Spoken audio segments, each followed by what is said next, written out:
Ya. Mungkin mau Budi dulu yang nanya. Oke, nanya. Ya. Oke, Dok. Mungkin perkenalan singkat aja, Dok. Biar talk show kita ini banyak apa? Berinteraksinya bagus. Nah, setiap pertanyaan dari kita mungkin gak usah dijawab panjang-panjang ya, 3 sampai 5 menit gitu ya. Kalau Anda jawabnya 1 jam, kita selesai juga. Kita duduknya di belakang. Oke, nah mungkin cerita singkat aja, Dok. Mungkin teman-teman ada yang member-member baru juga. Nah, profil dokter siapa? Itu aja kali ya. Dan kenapa bisa bergabung awalnya di sini? Itu, Dok. Singkat padat, Dok. Oke. Ya, boleh. Siapa emang yang belum join? Yang belum join siapa? Yang baru? Ada yang belum ya? Ada yang belum ya? Ada yang baru 2 hari, ada yang 1 jam. Berarti sebagian besar udah member. Jadi gini, teman-teman, kalau aku pribadi, namaku Dr. Luigi. Ya, udah tahu ya. Jadi aku tinggal di Palembang. Lalu kami dulu orang tuaku dokter juga di Angkatan Udara. Nah, pas ada kasus-kasus yang dulu itu, teman-teman tahu lah ya. Beliau sulit sekali untuk bekerja baik kerja biasa apalagi jadi dokter. Nah, kami waktu itu hidupnya memang parah sih. Jadi nggak punya pekerjaan, terus boro-boro rumah ya, pekerjaannya nggak punya. Nah, yang menolong almarhum papiku itu adalah besannya Tante Linda. Itu ada maminya Pak Michael di belakang kebetulan. Itu upline kita. Kita begini lah ada. Ini malaikatku juga ya, karena Tante Linda akhirnya saat ini berperan kayak mamiku sendiri sebenarnya. Nah, lalu dikasih tumpangan tuh orang tuaku sama keluarga besannya beliau. Kami tinggal di kayak garasi, foto-fotonya masih ada kayaknya, atau cuman belum aku share ya. Kami tinggal di garasi, terus apa? Ada Vespa butut gitu ya. Nah, itulah. Jadi bapakku selamat dalam kondisi itu karena keluarga mereka. Nah, terus satu hari besannya Tante Linda ini telepon aku. Nah, besannya itulah mertuanya Pak Michael, namanya Tante Aileen. Dia bilang, Luigi, ini Michael sama Pipi nih sudah tanam uang nih miliaran katanya di perusahaan Jepang. Perusahaan apa Tante? Aku bilang, gitulah katanya. Gitulah apa sih? Aku bilang, aku bilang ya MLM lagi. Aku benci sama MLM datang teman-teman, karena MLM itu kan katanya bisa bikin sukses ya, bener nggak? Bener nggak? Tapi nggak terjadi di hidupku, dan nggak akan terjadi juga sih di hidup orang lain. Percaya sama aku deh. Karena apa? Karena MLM itu memang dibikin bukan untuk kita jadi orang kaya, enggak. Percaya sama aku deh. AFC bukan MLM. Itu dulu penting teman-teman. Makanya pas aku datang ngobrol, dikasih tahu ada Nikos sih. Aku dengerin gitu. Aku bilang ini anak muda kayaknya bohong nih. Ya, maksudnya 660 juta tapi udahlah dibohongin kan nggak apa-apa. Masalahnya kita kan berutang budi, jadi aku selalu memikirkan bagaimana caranya aku harus balas budi sampai hari ini sih, sampai hari ini. Karena aku pulang terus mamiku masih hidup waktu itu. Dia cuma bilang, kamu bantulah Tante Aileen. Tante Aileen itu mertuanya Pak Michael. Jadi kamu bantu, jangan duit terus di otak kamu, katanya. Nggak bagus juga. Mungkin itu pertama kali dalam hidup aku mengikuti nasihat orang tua aku, teman-teman. Aku bandel banget dari sekolah, dari kecil sampai jadi dokter pun aku masih nakal banget ya. Jadi orang tua aku tuh kadang-kadang mungkin berpikir kenapa kok gue bisa lahir ke dunia tuh, juga mereka bingung juga loh. Cuman malam itu aku tergerak, aku bantu. Nah, besoknya ada acara LOP pertama kali benar di Palembang. Nah, yang hadir itu 6 orang kali ya, aku nggak ingat ya, 6 orang. Itu 6-nya itu teman baiknya mamiku. Jadi teman baik mamiku juga. Ya terpaksa lah aku mau dong. Maksudnya terpaksa kita harus senyum-senyum apa jelasin gitu. Jadi aku jelasin, kayaknya waktu itu Ernest, mohon maaf, 001 kita yang sudah goodbye, lalu Niko, Vivi, siapa lagi ya, Tante Aileennya sendiri sama beberapa teman. Nah, aku jelasin lah. Nah waktu itu memang aku jelasin memang korelasi stem cell dengan produk kita, karena produk kita itu ada regenerasi selnya, dan hal itu berbekas di hatinya Ernest mungkin ya, karena hati Ernest kan Ernest yang tahu. Cuman aku lihat sih reaksinya bagus, terus dia cerita sama Pipi, Michael juga. Jadi Pipi sama Michael kalau aku nggak salah 1-2 hari kemudian telepon, dia bilang coba deh kita bawa ini di St. Moritz ini. Memang dulu lantai 10 ya? Iya. Nah datanglah aku, ada nih orang ini udah ada nih. Jadi Lavina ini senior nih, udah join duluan dari aku sebenarnya. Nah gitu, cuman sayangnya dia nggak jadi downline gua aja. Ya Pak Budi. Kan jadi upline soalnya. Oh iya, Pakai duluan sorry. upline Pak ya. Pengen jadi wisuda, jadi semua mau jadi downline Pak. Ada Juliana Gar, mana ya Juliana? Ada di belakang. Nah itu ada Pak Sufi, suaminya itu senior kita. Ada Dokter Gigi Yani di belakang itu senior aku juga. Mereka udah ada di sini. Nah aku ingat acara itu paling berapa nanti deh nonton ya? 20-30 lah ya ada ya. Nah, katanya sih acara itu live gitu, maksudnya ditonton juga sama pihak sana di Jepang. Nah setelah acara duduk, yang nyamperin aku tuh Helen, aku ingat Helen duduk, dia bilang, wah dia bilang amazing dokter, lu harus inilah sign kontrak gitu, dikasih kontrak apa gitu. Aduh aku bilang ini berapa duit ya? Karena gue gembel teman-teman. Tentunya ini yang dipikir gitu, tapi aku ingat lagi kata-kata mamiku. Jadi terus diajak makan aku sama Helen, diajak makan di bawah di Sate House. Nah besoknya aku diajak ketemu lagi sama Tante Vandalina, Dokter Vandalina ini ibunya Ernest. Nah ibunya Ernest ini ternyata teman-teman teman kecilnya mamiku. Jadi waktu aku duduk itu dia sebutkan nama kecil panggilannya mamiku. Kaget juga aku. Aku bilang kok Tante bisa tahu ya? Ya aku temenan sama mami kau dari kecil gini-gini pakai bahasa Palembang, dia orang Palembang. Aku bilang gue gak tahu yakin juga nih. Telepon mami loh. Aku telepon mami, aku kasih ngobrolnya akrab sekali ya. Jadi aku pikir wah ini memang udah takdirnya, memang aku harus jalanin bisnis. Maksudnya dari sebelah sini berjasa sama bapakku, dari sebelah sini temen baik banget sama ibuku, dan aku jalanin. Dan Tante Vandalina aku ingat malam itu bilang, Ernest ini kau harus anggap cak adik kau dewek. Jadi Ernest ini lu harus perlakuin seperti adik lu sendiri. Itu kata-kata dia, aku gak pernah lupa sih. Jadi aku pikir ya udahlah, duitnya berapa ya nantilah, gue pikir lah, nggak enak juga kan.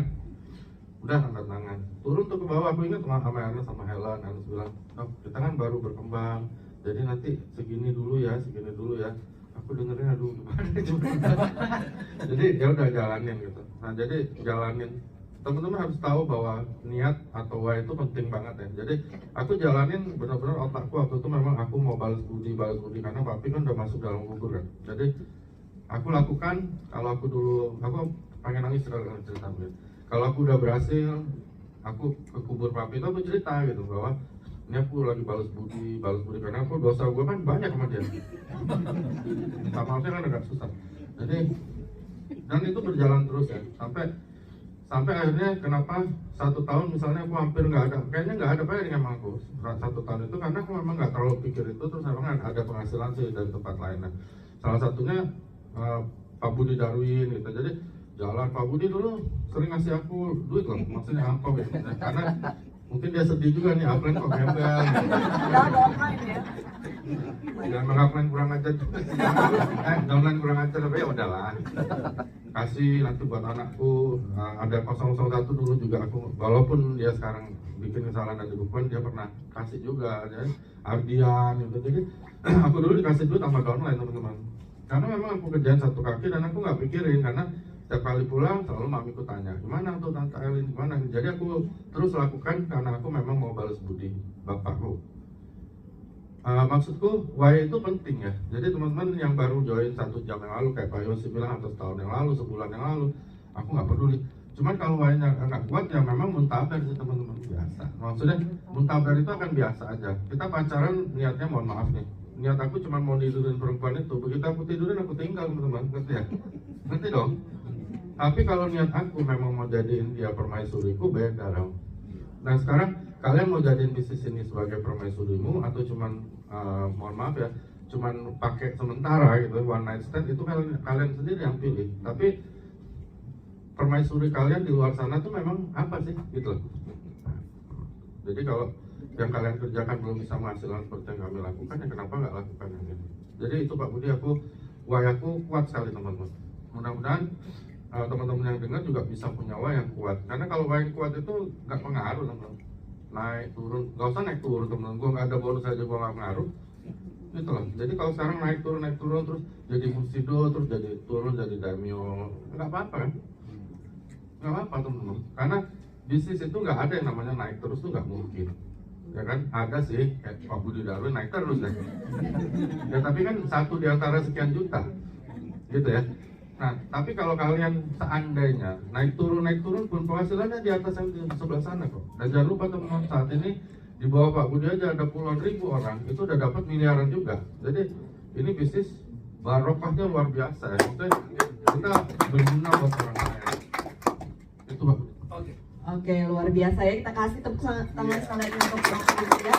Nah, kalau itu tadi Dr. Luigi ya, gestar kita yang kedua ada Mas Ginung yang merupakan dulu pernah jadi atlet juga ya. Mas Ginung mungkin bisa diceritakan background profesi yang dulu dan pernah juga punya MLM ya. Dan kenapa pilihnya bergabung jadi leader di EFC ini sekarang? Oke, untuk tempat saya persilakan Mas Ginung. Oke, terima kasih. Assalamualaikum warahmatullahi wabarakatuh. Salam sejahtera untuk kita semua. Shalom. Selamat malam tentunya Bapak Ibu, senang sekali bisa bertemu Bapak Ibu semua malam hari ini. Tadi Bapak Dr. Luigi cerita adalah cerita sukses yang sebenarnya sukses. Karena apa Pak Dr. Luigi? Beliau sukses dan banyak membuat orang lain juga sukses. Sedangkan kami ini baru OTW. Oke. Ya, dan tetap optimis gitu kan. Nah, teman-teman, Bapak Ibu semuanya, saya mengenal bisnis ini dari sahabat saya, yaitu namanya Mas Safi Udin atau biasa dikenal dengan Mas Udin. Iya kan? Oke, kalau saya berlatar belakang sebetulnya bukan atlet. Cuma dulu waktu sekolah, saya sering mewakili sekolah untuk tenis lapangan. Cuma SMA udah berhenti gitu. Iya, oke. Nah, latar belakang saya sebetulnya sebelum jalan EFC, saya memang pernah di industri network marketing sejak tahun, kalau gabung sih dulu di nenek moyang memang sudah bergabung. Hanya serius itu mulai tahun 2002. Saya mulai serius di industri network marketing. Bahkan waktu itu saya sempat kerja. Saya akhirnya resign dan saya putuskan full time di network marketing. Dan di situ saya banyak belajar, terutama tentang sikap. Karena saya dulu, kalau Pak Dr. Luigi bandel mungkin ya 11-12 Pak Dr. Luigi ya. Karena bapak saya seorang sipir, ya saya lahir di samping tembok penjara. Oke. Jadi otomatis saya dulu dari kecil tuh berkumpul sama para narapidana. Bahkan saya sekolah pun diantar sama narapidana. Loh betul. Saya pulang sekolah mainnya juga di dalam penjara. Jadi kembali lagi, lingkungan sangat menentukan. Siapa lingkungan yang kita ajak untuk bergaul, itulah menentukan kita. Bersyukur saat ini kita berkumpul dengan lingkungan yang sangat positif. Dan tentunya pasti hasilnya pun 100% pasti positif. Poinnya di situ. Nah, di situ saya tumbuh jadi seorang remaja yang bandelnya minta ampun. Bandel sekali. Ya, bahkan lari dari rumah itu bukan hal yang udah biasa. Ya, bapak saya seorang sipir dan tegasnya minta ampun. Ya, saya pernah ingat sekali itu sampai dikejar keliling lapas karena saya nggak sholat asar. Saya ingat banget. Ya, dan akhirnya ketemu ya udah dihajar gitu kan. Cuma itu kadang pengen disiplin. Hanya akhirnya saya bergaulnya memang kurang baik. Akhirnya saya jadinya pun juga seperti itu, Bapak Ibu dan teman semua. Saya sekolah kuliah pun nggak selesai. Akhirnya di tahun 98, oh ya saya besar di Makassar. Dan orang tua saya, ibu saya masih di sana, kakak adik juga masih di sana. Hanya bapak saya sudah meninggal. Akhirnya saya 98 pulang ke Semarang. Di situ saya dapat tantangan terbesar dalam hidup saya dan saya harus mulai dari nol lagi. Dan kuliah berantakan dan akhirnya saya ketika pulang ke Makassar, saya lihat di rumah ibu saya itu ada foto kakak saya pakai toga semua, saya hanya pakai peci. Akhirnya saya punya motivasi untuk kuliah lagi dan selesai kuliah. Meskipun D3, saya selesaikan pendidikan kuliah saya. Supaya apa? Motivasinya satu. Hanya pengen di rumah ibu saya ada foto saya pakai toga, itu aja.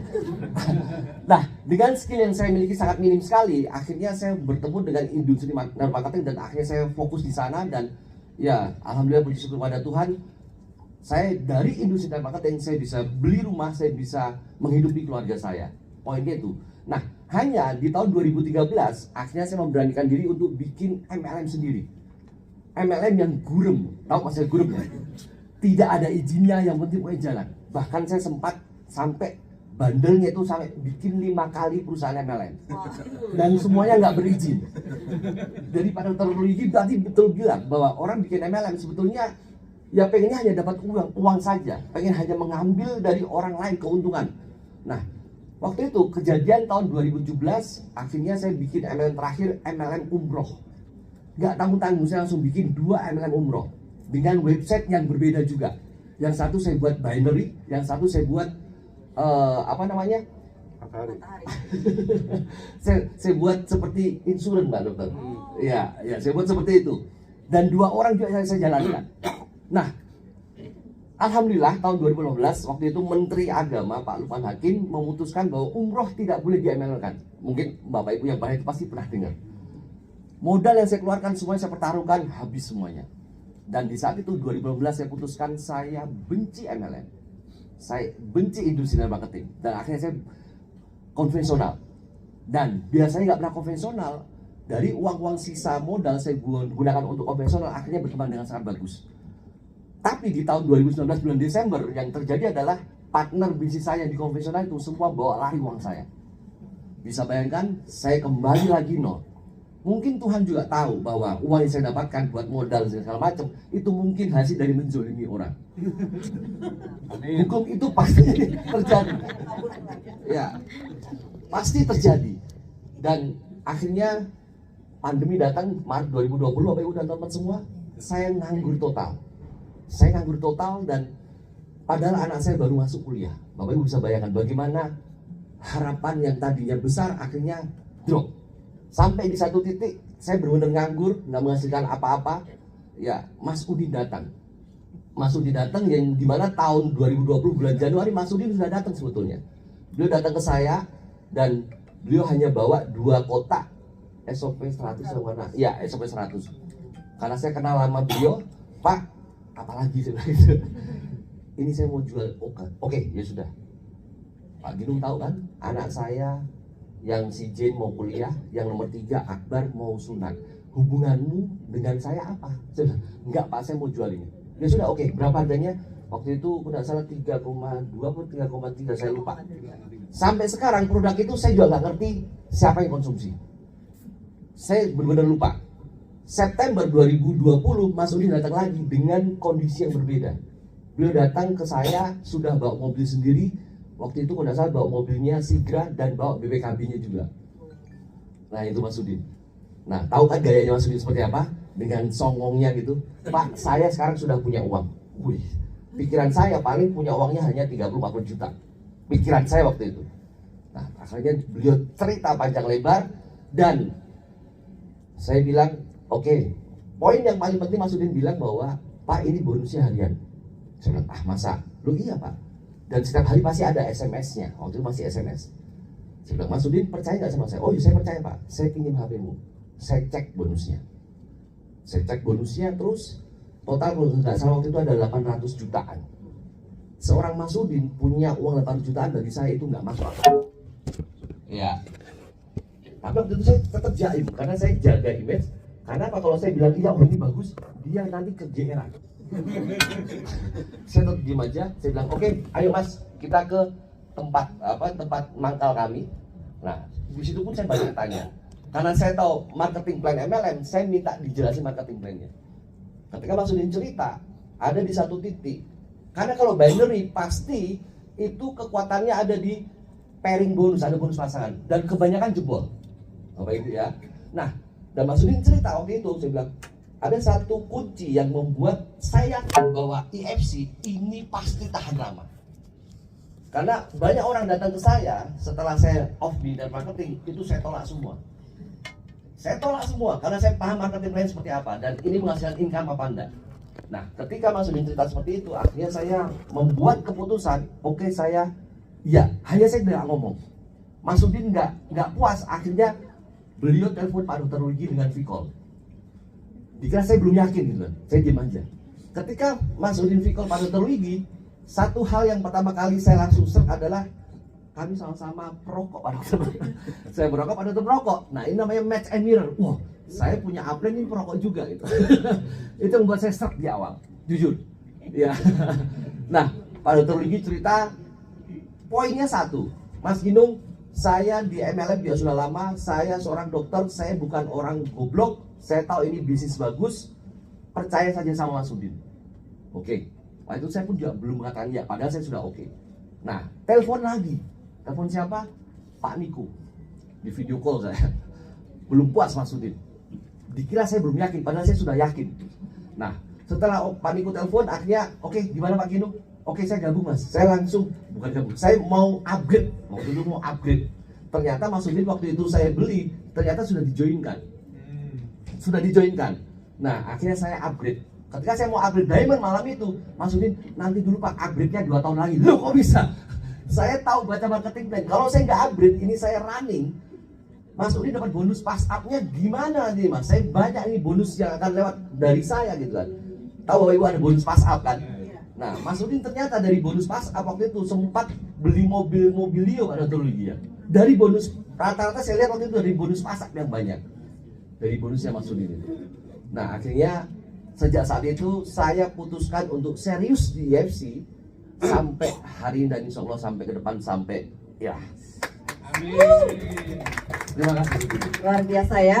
Oke, itu cerita Mas Ginung. Kita kembali lagi ke Dokter Luigi. Di sini ada yang profesinya sebagai dokter juga nggak ya Bapak Ibu ya? Ada dokter mungkin di belakang. Oh ada ya. Oke, Dok. ada dokter juga ya di sini ya. Ada dokter juga. Oh iya, ada Mami Yani juga dokter gigi ya. Dok, ini aku mau nanya sekarang ke dokter Luigi. Nah, ini kan selama ini dokter tuh, aku juga ada member dokter ya. Nah, kadang dokter tuh gimana cara ngejelasinnya supaya maksudnya tidak kelihatan kayak maksudnya tuh yang apa ya, kayak conflict of interest sama profesi dia sebagai dokter gitu loh dok. Kalau misalnya kita mau jelasin bisnis EFC gitu loh dok, kuncinya apa sih dok? Ini kan dokter Luigi kenceng banget loh gitu loh. Itu kayak nggak banyak dokter yang bisa sekencang dokter Luigi, paling ada dokter Luigi, dokter Yudi gitu. Nah itu gimana supaya dokter yang lain tuh bisa lebih luas gitu seperti dokter tuh? Kuncinya apa sih, kuncinya tuh apa sih dok? Aduh, saya tuh nggak enak loh, nanti saya jadi kesannya money oriented banget atau gimana gitu loh dok. Oh ya dokter Luigi, ini juga pertanyaan paling banyak, dokter Luigi masih praktek juga nggak? Enggak. Udah enggak kan? Enggak, Nah, maksudnya gini ya. Pertanyaan Lavinanya aku ngerti. Jadi gini teman-teman. Kalau aku ngobrol sama tapi gini, aku jarang prospek dokter sih. Jarang banget. Karena pertama gini, karena aku lihat kacamatanya papiku dulu juga adalah seorang ilmuwan ya. Jadi dokter hampir 90% menurut aku ilmuwan. Mereka memang mau mengabdikan dirinya menjadi dokter. Jadi untuk masuk satu-satunya jalan menurut aku kita buktiin dulu.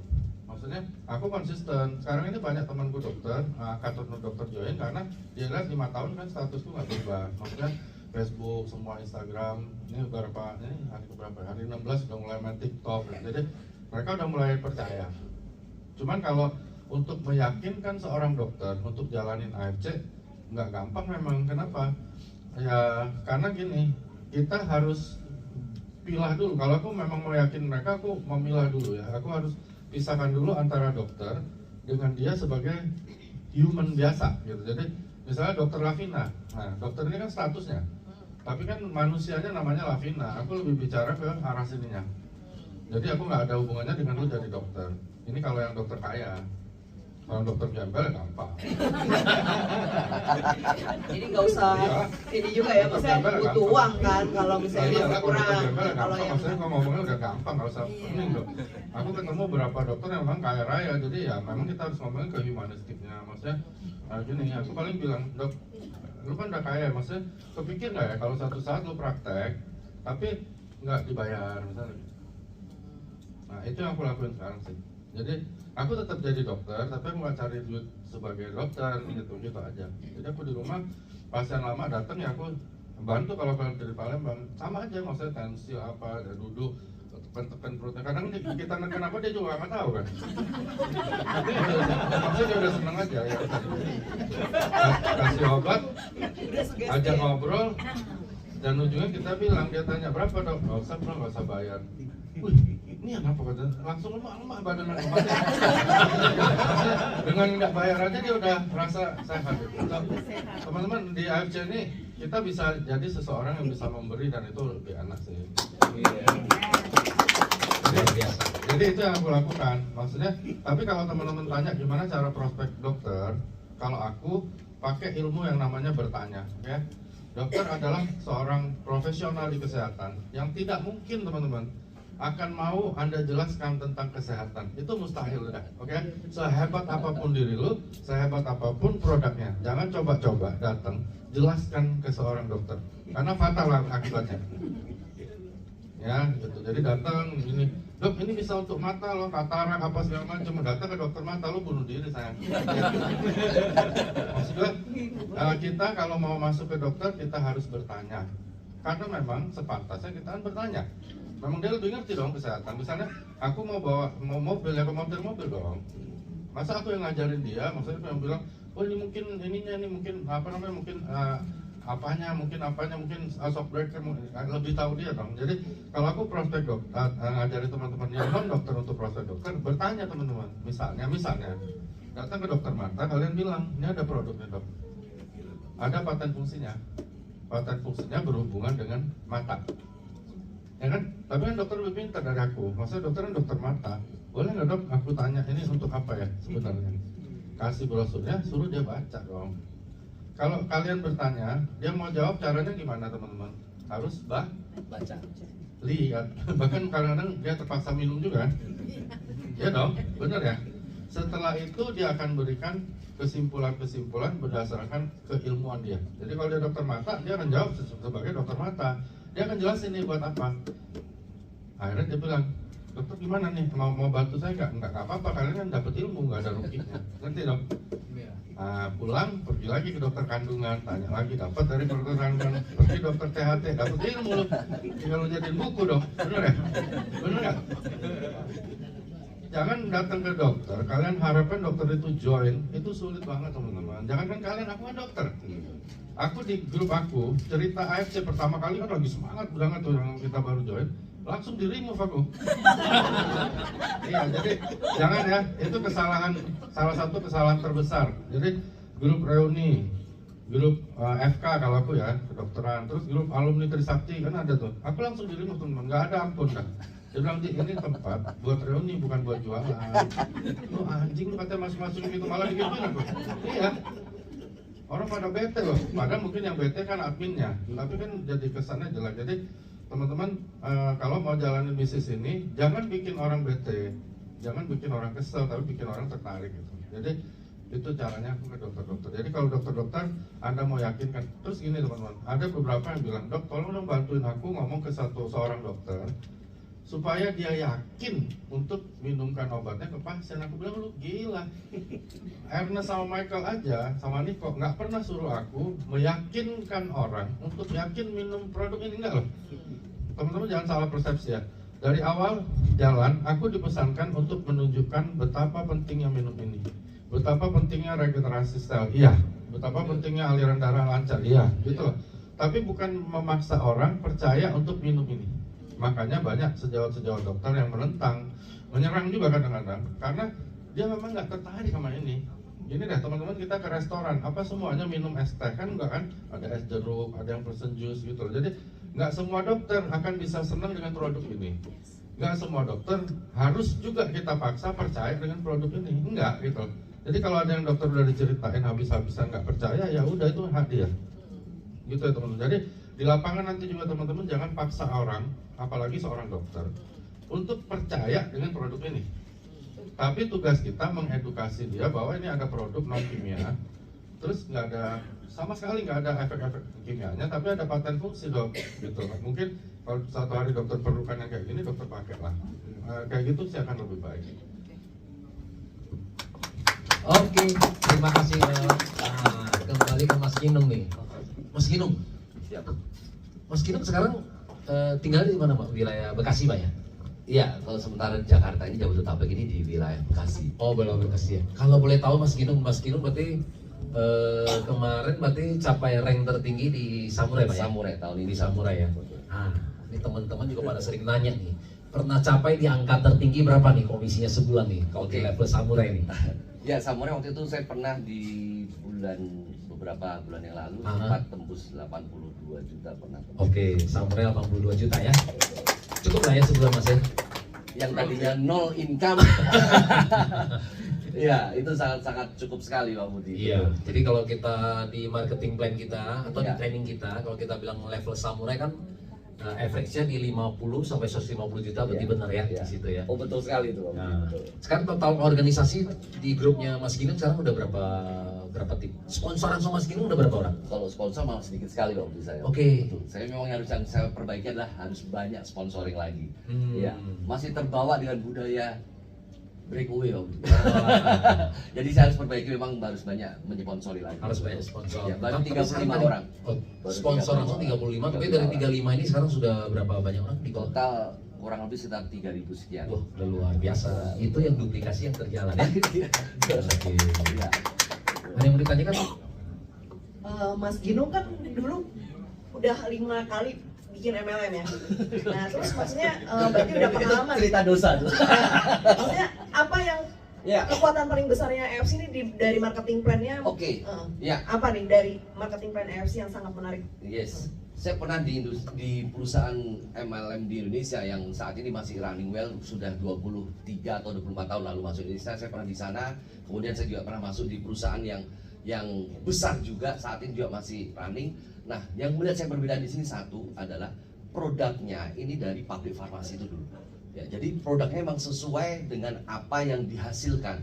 Karena kebanyakan kami dulu seperti saya misalnya dulu bikin MLM, produknya saya hanya ambil dari pabrik yang ada di daerah seputaran Indonesia saja, dan tinggal kekuatan bluffingnya aja yang di lapangan itu. Jangankan uji klinis, bahkan BPOM pun kami juga ada produk yang kami pasarkan tanpa BPOM gitu. Nah ini kan Bapak Ibu juga tadi Biasa dong. nggak usah bicara paten fungsi deh ya. Bahkan hanya Dinkes pun kami berani pasarkan waktu itu. Nah ini kan kembali lagi, zolim lagi sama banyak orang kan. Kita sudah mencurangi banyak orang. Tinggal bagaimana kekuatan bahasanya kalau kami di Semarang itu. Pokoknya lunyu-lunyu ini lambe, licin-licinnya kita mau bicara gitu kan. Kecap nomor 1 ya. Yes gitu kan. Ya kan banyak minum oli akan semakin licin katanya gitu. Nah ini image MLM, orang pelaku MLM di luar kan seperti Bapak Ibu, seperti itu Bapak Ibu semua. Nah ini harus kita bukan perbaiki. Kalau IFC alhamdulillah dari awal memang sudah startnya sudah bagus sekali. Kalau kita bicara perusahaan MLM, yang pertama perusahaannya jelas, perusahaan ini sangat kuat sekali Bapak Ibu, nggak usah bertanya. Kedua produknya selama saya jalankan MLM ini ya di atas langit memang masih ada langit Bapak Ibu ya, kita nggak boleh takabur. Ini the best. Uji klinis paten fungsi sudah nggak ada yang bisa lawan itu. Ya. Yang ketiga marketing plan-nya sangat berpihak sama member. Pak Budi Darwin di Darwin Marketing juga puluhan tahun. Iya. Kenapa beliau mau di sini? Ini sebenarnya pertanyaan yang sangat besar sekali. Kalau mau gabung dengan perusahaan MLM, lihat leadernya, Pak Dr. Luigi, ini juga profesornya MLM sebetulnya. Beliau aja nggak pernah cerita gitu kan. Kenapa beliau juga mau? Pasti salah satunya karena ini kita kayak Pak Dr. Luigi, apalagi saya yang nol income, pasti tujuan pertama apa? Duit. Anak saya kuliah, dua-duanya kuliah, dan saya harus bayi pakai apa? Ketika saya gabung di AFC, jujur pertama kali saya lihat duitnya, karena saya butuh uang di situ.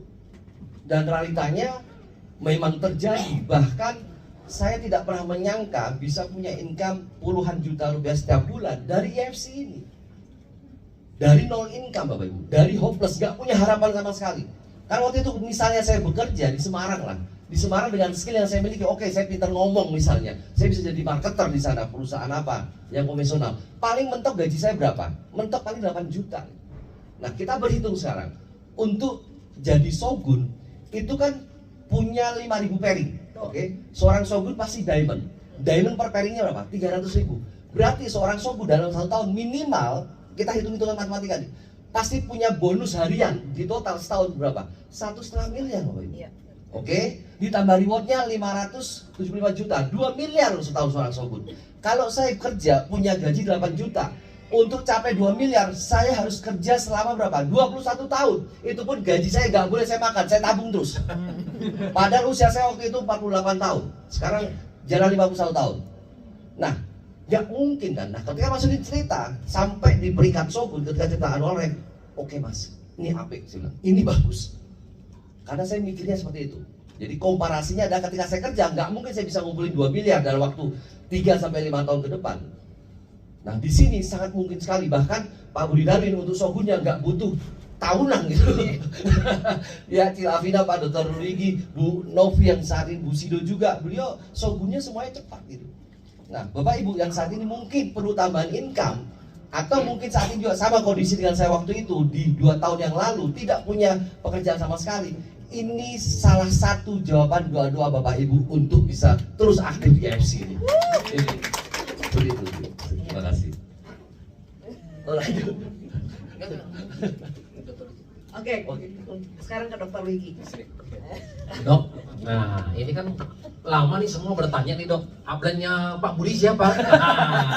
Jadi hari ini saya kedatangan upline saya, upline tercinta saya. Ya. Terus terang dok, banyak orang yang ini, saya kan termasuk kalau di dunia medis, praktis saya ini ngeblank, betul kan? Karena saya nggak ngerti kesehatan, baru saya kena sumbatan pembuluh darah ya, makanya enak-enak semua kan, ya gitu ya, mengabaikan kesehatan, itu biasa ya, kita seorang pekerja. Nah, terus terang Dokter Luigi itu yang membuka saya loh. Wah, karena dulu kalau kita datang ke Lipopuri, kan dokter kan kasih edukasi. Itu saya belajar loh dulu. Iya, belajar sama dokter. Apapun aja saya nggak ngerti, saya tanya Dokter Luigi. Cepet langsung direspon. Weh, jadi saya mulai belajar juga. Nah, kemudian untuk kita sering jalan roadshow bersama-sama. Nah, di samping itu saya juga banyak belajar ya, saling belajar lah kayak gitu ya. Dok, kalau boleh tahu sekarang nih dok, total member di bawah dokter berapa orang? Sebenarnya kalau di AFC ini kan karena tidak terlalu tahu jumlah orang, tapi yang kita tahu kan jumlah member berdasarkan titik. Titik ya, titik. Ada 650 sekian ribu. Iya. Jadi kalau 650 sekian ini kalau kita anggap ini sekarang pada member-member kan semua pada mainnya segitiga emas gitu. Kalau dibagi 3 aja ya sekitar 2.000 orang ya. Belum banyak lah ya. Ya, Masih dikit lah ya dok ya. Tapi duitnya banyak. Ya, itu dia. Jadi teman-teman di sini juga kalau mencermati omongan Pak Budi bahwa siapapun yang join, kapanpun dia join, nggak ada pengaruh kapan dia sukses teman-teman. Nggak ada hubungannya teman-teman. Ada yang lebih lama dari kita, yang nggak sukses-sukses karena nggak dikerjakan. Ada yang sudah mati-matian belum sukses juga, mungkin karena jaringannya nggak sekuat ya. Ada. Tapi yang paling penting adalah duplikasi. Gitu ya. Jadi duplikasi ya kalian tiru, harus punya role model. Kalau kalian menjadikan Pak Budi panutan, ya jadikan dia panutan dan tiru, tanya. Jadi jangan malu untuk bertanya. Kalau dikasih tahu, ya mbok diikuti. Kadang, aduh teman-teman, aku ini jadi dokter ya, kalau mau bicara suka duka teman-teman, yang nanya ini kadang-kadang yang kurang ajar lebih banyak juga. Iya Pak Budi, iya. Jadi jangan tanya deh. Kadang-kadang aku udah jawab, dia bilang, kayaknya salah deh lu deh. Menurut pendapat gue gini, aku bilang gini Bu, kalau ibu punya pendapat sendiri, kenapa jadi nanya sama aku? Aduh teman-teman, jadi tapi teman-teman yang paling menyenangkan bahwa bisnis ini adalah ketika mulai bermunculan orang-orang yang lebih sukses dari Anda. Pak Budi ini level 9ku, jadi kalau nggak di sponsor ke 9 dia. Aduh, alhamdulillah masih dapat unit level dikit. Ya, seandainya dia level 1, unit level itu lebih gede teman-teman. Jadi, nah tapi apa-apa yang ditang hilang, nah naik 1 level. Jadi teman-teman di bisnis ini sekali lagi tidak ada hubungannya Anda duduk di belakang sana, nggak ngerti apa-apa, atau sudah pintar, atau udah jalan, nggak ada hubungannya dengan kesuksesan secara langsung. Tiru satu panutan yang Anda pengen jadi seperti dia, kayak Mas Ginung bilang tadi, kalau mau jadi shogun ya udah bicara sama orang misalnya shogun tercepat, misalnya begitu. Jadi teman-teman belajar hanya dengan duplikasi aja. Kadang-kadang banyak yang sok tahu ya Pak Budi, dikasih tahu nggak mau gitu, disuruh ini nggak mau, suruh gitu nggak mau, ya nggak bakal sukses gitu ya. Kalian malam ini datang, menurut aku selalu bilang orang yang datang di acara itu namanya harimau, yang nggak datang ya ada ayam, kambing, bebek, kura-kura, ya susah lah. Jadi ya apa boleh buat. Ya, tapi kan harimau nggak banyak ya. Kalau misalnya kita pergi ke Ragunan atau Gembira Loka di Jogja, kebun binatang, Anda cari harimau agak sulit loh. Maksudnya paling 2-3 ekor, bener kan ya? Lu cari burung, ayam, aduh teman-teman, yang gitu. Dan kambing nggak pernah ada kayaknya di kebun binatang. Di kebun binatang aja dia nggak ada kan, apalagi di dunia kayak gini. So teman-teman kalau jadi harimau, gaul aja sama kami. kalau mau. Tapi bukan hanya bergaul, tiru dong. Ditiru bagaimana cara niru? Bertanya teman-teman. Tanya Pak Budi dulu jalan ini ditolak gimana? Pak Budi dulu juga nggak serta-merta langsung legend, enggak teman-teman. Tapi konsisten. Tapi kalau ikut Pak Budi emang gila deh. Gue waktu teman Pak Budi emang gila deh. Gak ada istirahatnya. Pagi, siang, malam. Aku udah mau tidur. Pak Budi, aku ke hotel lu tidur. Nggak usah, nih ada udang. Jadi wajar ya. Maksud aku gini loh. Wajar Pak Budi lebih sukses dari aku. Karena emang gila kerjanya. Aku bilang, aku istirahat bentar. Dia udah nggak usah, sini aja. Wah, Cik, masakin ini apa? Udang apa segala keluar. Ya udahlah, terpaksa kita ada di situ. Jadi memang orang bilang usaha tidak mengkhianati hasil itu pasti dia, teman-teman. Nah cuman kalau di IFC usahanya harus lebih selektif. Jadi teman-teman harus tiru dong usaha orang yang udah sukses. Jangan tiru yang nggak sukses, teman-teman. Jadi di sini tanya teman-teman, dan kami dengan senang hati pasti akan jawab. Apalagi aku, kalian kan hampir semuanya tim aku. Yang bukan tim aku mau pindah ya pindah juga boleh. Jadi maksudnya, direkam ya. jadi bisnis ini adalah bisnis duplikasi, teman-teman. Ingat ya, kayak resep Anthony Robbins bilang bahwa sukses itu seperti masakan. Ya, apapun yang orang sukses lakukan Anda tiru, maka Anda dapat hasil yang sama. Begitu juga sebaliknya. Gitu. Jadi kalau yang sukses tidak lakukan, kalian lakukan, kalian nggak akan sukses. Gitu Pak Budi. Oke, keren. Oke, nah nextnya Mas Ginong, giliran Mas Ginong gantian ya, semuanya kebagian jawab. Mas Ginong ini kan berarti Mas Ginong udah malah melintang di dunia bisnis jaringan ya. Nah jadi ada orang yang misalnya, aduh Mas Ginong mah udah jaminan sukses, orang udah pengalaman makan asam garam. Benar nggak sih pengalaman itu tuh benar-benar maksudnya menjamin pasti sukses gitu? Atau selama ini mungkin pernah juga menjalani network marketing walaupun udah beberapa kali gagal juga gitu loh ternyata. Nah ini mungkin teman-teman ada yang baru juga di sini yang ngerasa minder gitu lihat Mas Ginong, Dr. Luigi, Pak Budi ini semua udah berpengalaman kan di bisnis networking. Nah mungkin bisa memberikan semangat juga ya untuk orang-orang yang nggak punya pengalaman di bisnis networking, masih punya kans gak sih buat sukses di bisnis ini gitu loh. Thank you Mas Ginong. Terima kasih, pertanyaan yang sangat menarik sekali. Oke, bukan kalau menjamin tidak, hanya saya melihatnya ada juga keuntungannya. Minimal kami-kami yang sudah pernah di network marketing atau di bisnis jaringan itu sudah memahami lebih dulu. Ya, karena ini juga bisa dipelajari kan gitu Bapak Ibu dan teman semua. Nah, realitanya ketika saya memulai bisnis ini, saya benar-benar struggling. Pak Dr. Luigi juga tahu benar gitu. Karena apa? Banyak orang yang nggak percaya sama saya. Banyak sekali. Ya, akhirnya saya juga ketika saya ke teman-teman, oh ya pikirannya ketika orang sudah tahu bisnis jaringan, pasti ketika dia memulai bisnis jaringan yang baru lagi, pasti yang dituju siapa? Orang yang sudah dia kenal dan yang pasti sudah pernah jadi jaringannya, kan seperti itu. Yang terjadi saya ditolak semuanya, tidak ada yang gabung satupun. Karena mereka sudah nggak percaya dengan kami, nggak percaya dengan saya. Bahkan ada yang lebih ekstrim lagi. Bahkan waktu itu saya pernah kirim Pak Dr. Luigi berita, Dok, ini saya prospek orang, saya malah dikirimi video di YouTube ketika saya presentasi salah satu perusahaan MLM saya. Ternyata jejak digital nggak bisa dihapus Bapak Ibu dan teman semua. Itu masih ada video saya YouTube. Loh, saya pernah kirim Pak Dokter ya, Pak Dokter Luigi kakaknya setengah mati gitu. Money game lagi. Jadi Mas Ginong ini atlet MLM. Itu yang mengalami olahraga. Sabornya. Iya, campurnya. Oke, ya, nah itu realitanya. Jadi, sudah punya pengalaman MLM pasti gampang, enggak juga. Jadi bukan jaminan. Dan kami bersyukur kami sudah pernah di jaringan, minimal kami mengerti ilmunya. Hanya kembali lagi, bisnis ini dinamis gitu. Jadi perkembangan zaman pun kita juga nggak bisa juga, yang dulu pernah di MLM berhasil, pasti akan berhasil. Belum tentu juga Bapak Ibu semua. Realitanya saat ini di IFC banyak sekali kan, bahkan ratusan ribu orang atau kayaknya terlalu bluffing ya, puluhan ribu orang atau ribuan orang yang berhasil yang dulunya nggak pernah sama saya di MLM, bener nggak? Iya. Cilavina nggak pernah di MLM, beliau berhasil, iya kan? Dan so good lagi. Ini kerennya minta ampun. Jujur ketika pertama kali saya tahu Cilavina, wah ini role model juga oke banget ini. Ya karena dari beliau bicara, beliau berinteraksi dengan orang itu enak gitu. Kan kembali lagi orang bergabung di bisnis dan marketing karena percaya siapa yang nawari. Betul nggak? Makanya perlu kita perbaiki apa sebetulnya? Diri kita. Sikap kita. Kita upgrade diri kita. Selalu menjadi orang yang selalu bertumbuh gitu kan. bertumbuh menjadi lebih baik dari yang kemarin. Bahkan kemarin saya teman-teman TKW di Hong Kong yang dulu pernah ikut MLM saya, waktu saya pernah bikin MLM dan saya kerjakan di Hong Kong sana, itu ketika saya chat, saya telepon, di reject, rata-rata di reject. Ada yang jawab juga, Pak, yang kemarin aja Bapak belum beres. Ini benar terjadi. Jadi nggak terus pernah di pengalaman di MLM terus jago, nggak juga. Kami struggling sekali. Kami datang ke rumah orang, dulu misalnya downline kami atau mitra kami, diusir pernah juga. Saya jalankan AFC. Lu diusir.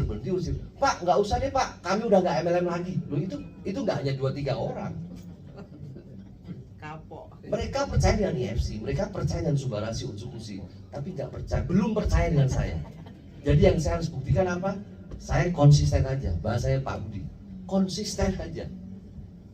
Ketika Bapak Ibu makanya gini, minimal Bapak Ibu ketika menjalankan IFC ini, coba deh 5 tahun dulu bertahan aja 5 tahun dulu. Kalau nggak ada hasil silakan tinggalkan. Tapi ketika memang action, pasti ada hasil. Itu pasti ada hasil. Ketika memang kita bergerak, kita action, pasti ada hasil. Tergantung bagaimana keyakinan Bapak Ibu. Mungkin saya waktu itu pernah ngomong bahwa kita memang tidak akan pernah mendapatkan apa yang ingin kita dapatkan, dan pasti kita akan dapatkan apa yang kita yakini. Kalau itu memang kita yakin memang kita dapatkan. Poinnya kan di situ. Terima kasih. Oke, luar biasa. Jadi tadi poin pentingnya juga aku menangkap satu, bahwa nama baik dan reputasi itu penting sekali ya, di atas uang malahan ya. Betul sekali. Jadi itu bisa dibawa sampai kapanpun ya. Betul. Nah, betul. mungkin Bapak Ibu yang baru bergabung juga harus memahami itu ya. Ya. Jadi kayak Mas Ginung mungkin tadi bilang kalau kita menjalani bisnis ini juga dengan benar, bantu orang, mindsetnya memang niatnya baik, orang juga akan merasa ya, Mas Ginung ya. Daripada yang kita cuma sekedar mau cari uang buat kita sendiri ya.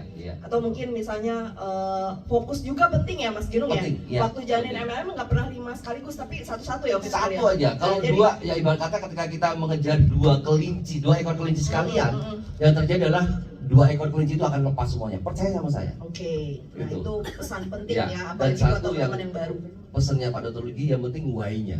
Oke. Karena why-nya ini akan membuat kita terus menjadi punya booster untuk bergerak, itu sih. Oke. Nah, why-nya tergantung Bapak Ibu semuanya. Kalau saya punya why sendiri apa, ya sudah itu jadikan alasan yang kuat untuk terus bergerak. Seperti itu. Luar biasa. Oke, kita kasih tepuk tangan sekali lagi untuk Mas Bimo. Mungkin ini Ya, mungkin kita mulai Pertanyaan. buka pertanyaan Ya. dari audiens. Ada yang mau bertanya, teman-teman?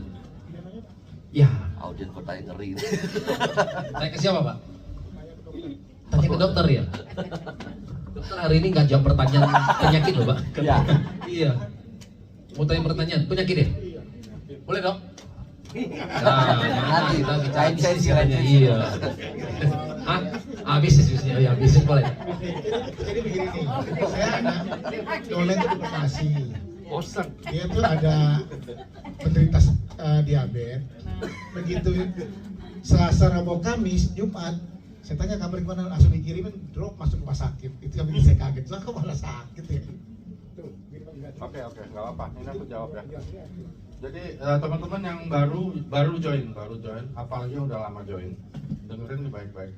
Di AFC ini kita tugasnya mengedukasi. Ya teman-teman ya, itu satu ya. Jadi nggak boleh intimidasi. Jadi misalnya ada orang bilang aku gula darahnya tinggi, Subharasi, itu intimidasi. Gua aja nggak berani gitu. Gila teman-teman. Terus dia bilang cancer, Utsukushi. Gila teman-teman. Itu aku bilang kalian gila. Ya, jadi ada tim yang gila. Nah, kenapa bisa gila? Karena sudah jarang ada edukasi. Makanya aku kan sekarang bikin TikTok, apa aku kesebarin, yang syukur-syukur diikutin, nggak diikutin ya masa bodoh juga sih. Karena yang diserang kalian juga. Cuman gini teman-teman, kalau kalian diserang, nanti muter tuh pertanyaan. Akhirnya sampai Angga, Alden, akhirnya ke gua juga. Paham ya? Jadi gini loh, edukasi itu apa sih teman-teman? Edukasi adalah memberikan pengetahuan kepada orang. Bukan memaksakan pengetahuan, enggak. Kadang-kadang pengetahuan kita bilang nih, matahari itu terbit di barat, di timur. Orang juga kadang-kadang ada yang nggak percaya juga sih. Kadang-kadang di utara, di bahkan bisa aja. Jadi edukasi adalah memberikan pengetahuan orang tentang kondisi terbaru yang dia alami. Misalnya dia bilang gini, aku sehat-sehat aja, atau aku diabetes, atau apa-apa dan sebagainya. Maka kita harus buka Google untuk klik apa yang dia keluarin dari mulutnya. Misalnya dia bilang, aku ini sehat-sehat deh. Orang pakai Mau melempar? Tidak. Nah, aku ini sehat-sehat aja. Yang bilang siapa? Sehat itu kan harus dinyatakan oleh institusi kesehatan yang bisa dipertanggungjawabkan. Misalnya rumah sakit umum daerah, rumah sakit umum pusat, begitu loh. Jadi nggak bisa sehat itu karena pernyataan kita, teman-teman. Sebab seorang sehat itu kan harus dinyatakan dengan pemeriksaan yang macam-macam, dari anamnesa, fisik, lalu ke semua bagian, termasuk itu ada dokter murni di belakang, itu dokter bedah. Kalian yang perlu bedah di sana kan? Ya, jadi kalau yang agak nggak benar-benar otaknya mungkin ya. Jadi ketika kita sudah ceritakan apa itu sehat sesuai dengan Google, maka dia lihat, dia lebih percaya karena itu kan umum. Nah, ketika dia bilang dia diabetes apa? Diabetes mellitus atau insipidus, misalnya begitu. Jadi kita pelan-pelan mengedukasi, karena diabetes mellitus itu kan yang disebut gulanya naik. Kalau insipidus bukan, dia cuma kencing-kencing terus tapi nggak naik gulanya. Jadi pelan-pelan kita edukasi dan suruh dia baca berulang-ulang, teman-teman, sampai dia ngerti. Nah, baru kita buka yang paten fungsi, kita ada nomornya. Nah, tanya sama upline masing-masing gimana cara buka itu. Jadi kalian kalau jelasin paten fungsi, jelasin dengan nomor itu, jangan dengan mulut kita. Karena kita bilang regenerasi sel, mungkin dia lagi nggak jelas, nggak dengar, dia nggak tahu, dia dengar juga nggak jelas juga, ngerti ya? Maksudnya regenerasi sel apa sih, dia nggak ngerti juga. Kita harus jelasin benar-benar apa itu regenerasi sel, apa itu improve blood circulation menurut Google patennya. Diulang-ulang sampai dia bosen, nggak apa-apa, sampai dia benar-benar ngerti. Kalau dia udah ngerti, baru kita bilang, menurut lu penyakit lu tadi yang lu baca di Google bisa dilawan pakai yang mana? Itu caraku. Makanya aku nggak pernah dimarahin orang, gitu ya. Nah sekarang grup-grup yang baru-baru ini, waduh, aku nggak berani bilang deh grup siapa. Aku udah kesel banget karena ada yang lebih nekat lagi, jangan dilakukan ya teman-teman. Ada yang lebih nekat lagi, dia bikin jaminan di atas materai bahwa enggak ada, ini ada grupnya dan untung aja nggak apa-apa gitu. Jadi dia jamin kalau minum ini maka stroke-nya akan sembuh dalam waktu sekian bulan. Aku bilang lu bener-bener gila. Yang ngajarin siapa? Upline-nya dan dia sebut upline-nya, terus aku tahu akhirnya di mana ujung upline-nya. Nah, aku sudah kasih tahu ke upline-nya, mudah-mudahan dia akan ke bawah. Mudah-mudahan, tapi kayaknya enggak deh. Karena beberapa hari ini terjadi lagi. Jadi dia nggak jamin yang stroke, dia jamin pula diabetes nih. Nah, gitu. Hati-hati ya. Jadi teman-teman, sekali lagi produk AFC adalah makanan kesehatan. Makanan kesehatan berarti bukan obat. Bukan obat berarti bukan serta-merta menyembuhkan. Nggak ada. Oke? Tidak ada satupun pernyataan aku dari 5 tahun yang lalu sampai hari ini bilang bahwa produk AFC menyembuhkan, produk AFC membuat orang stroke menjadi sembuh, diabetesnya hilang. Nggak pernah akan ada, karena tidak akan pernah terjadi juga hal itu. Tapi kalau dibalik, ada nggak orang yang diabetes minum produk AFC dan akhirnya sembuh? Ada, teman-teman. Karena respon tiap orang berbeda. Salah satunya kan Kosufi, suaminya Juliana, diabetesnya sangat membaik, gula darahnya sekarang jadi normal semua. Jadi gini, aku kasih ilustrasi gini ya. Kita semua satu ruangan ini beli mobil Avanza Veloz terbaru, ya, dengan tipe yang sama, warna yang sama, lalu kita sama-sama bawa pulang ke rumah. 1 tahun lagi kita reuni, kumpul lagi di St. Moritz. Mobilnya sama nggak kondisinya? Sama nggak? Ya udah, itu ilustrasi apa itu namanya penuaan, apa itu namanya lifestyle, apa itu namanya dietary style. Jadi setiap orang beda, teman-teman. Bahkan saudara kembar pun beda. Jadi ketika dia minum produk AFC, pasti hasilnya berbeda juga, gitu ya. Pasti berbeda, nggak mungkin bisa sama, teman-teman. Nah gitu, jadi ilustrasinya seperti tadi mudahnya. So, aku minta tolong yang hadir nanti pulang ke rumah mengedukasi timnya bahwa yang harus kita sampaikan adalah yang itu tadi. Jadi misalnya dia bilang, oh aku TBC paru, kita buka dulu, baca pelan-pelan, TBC paru bisa sembuh nggak? Yang inti adalah itu yang dialamin bisa sembuh atau enggak dulu. Kalau nggak bisa, kita bilang nggak bisa. Aku sama beberapa teman bilang, dia bilang ini kanker bisa sembuh nggak? Nggak bisa. Ya udahlah, gue nggak belilah. Ada yang tawarin gue cuma segini, 300.000 kankernya sembuh, ya lu belilah, dia minum airnya mati, teman-teman.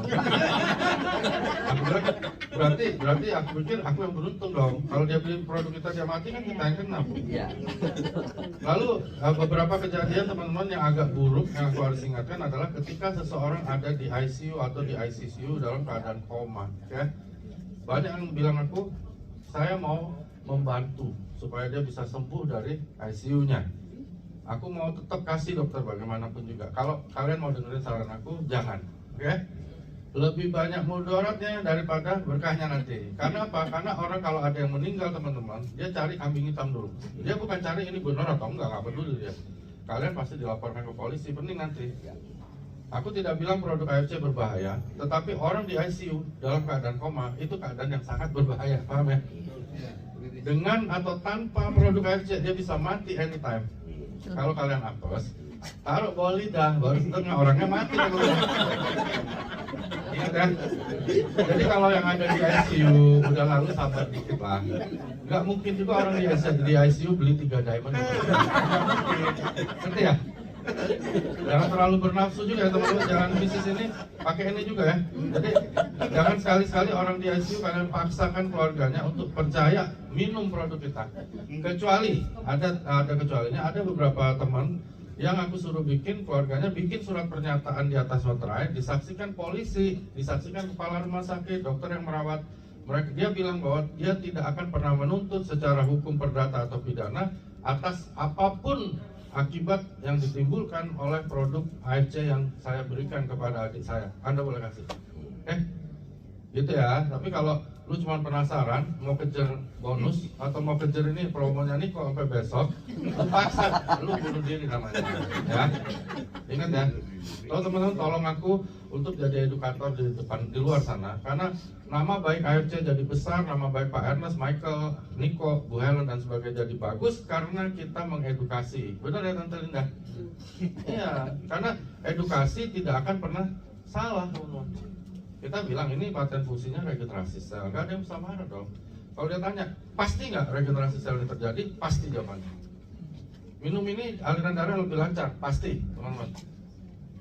Teman-teman tahu anti-hypertensive agent itu apa? Anti-hypertensive agent artinya kalau tubuh Anda ditemukan tanda-tanda tekanan darah mau naik, dia bekerja. Tapi kalau enggak, tekanan darah kita bagus, normal, atau hipo, rendah maksudnya, maka anti-hypertensive agentnya tidak bekerja.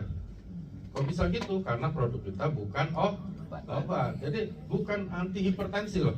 Kalau obat anti-hipertensi, ya memang dia nurunin tekanan darah, paham ya? Kita namanya anti-hypertensive agent, paten fungsinya. Aku harus lurusin itu juga. Lalu kita anti blood clotting, bukan menghindari atau menghalangi pembekuan darah, tetapi menghindari trombosit berkumpul dan menjadi trombus. Jadi dia bukan menghalangi pembekuan darah ya teman-teman, enggak teman-teman. Gitu. Jadi teman-teman bacalah makanya di Google patennya supaya teman-teman nanti waktu menyampaikan pada teman-teman lain juga bisa benar. Itu Pak Budi. Ada lagi yang mau nanya nggak? Nah,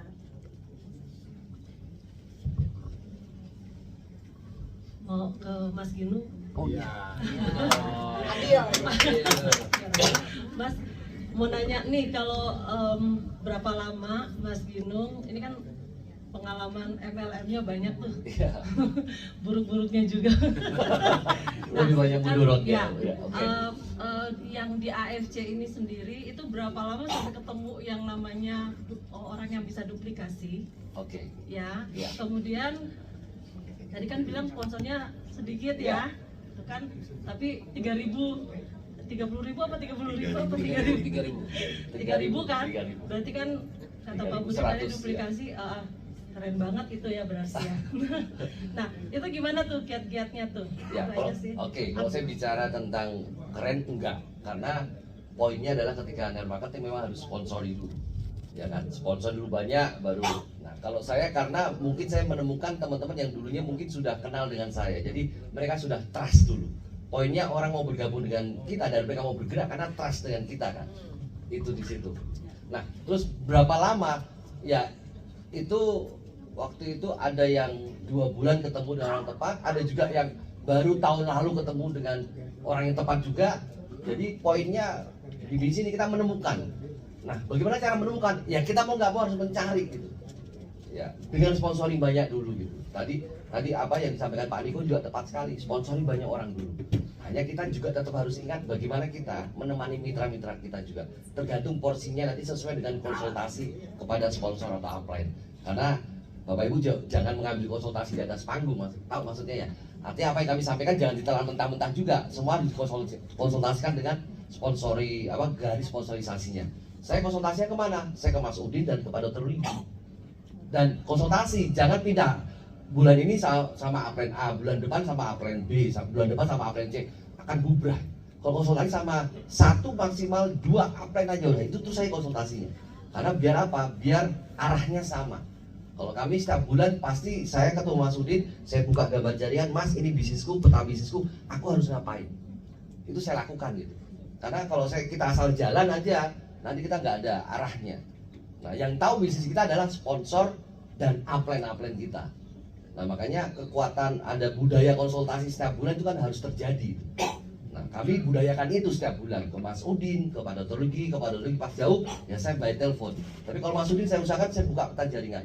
Bahkan ketika ketemu Pak Niko pun juga saya buka peta jaringan juga. Pasti kan kita ada gambar kan. Nggak bisa gambar semua, tapi kan kita punya orang-orang inti yang bisa kita tulis, yang kita bisa gambar, yang kita konsultasikan ke sponsor atau upline gitu.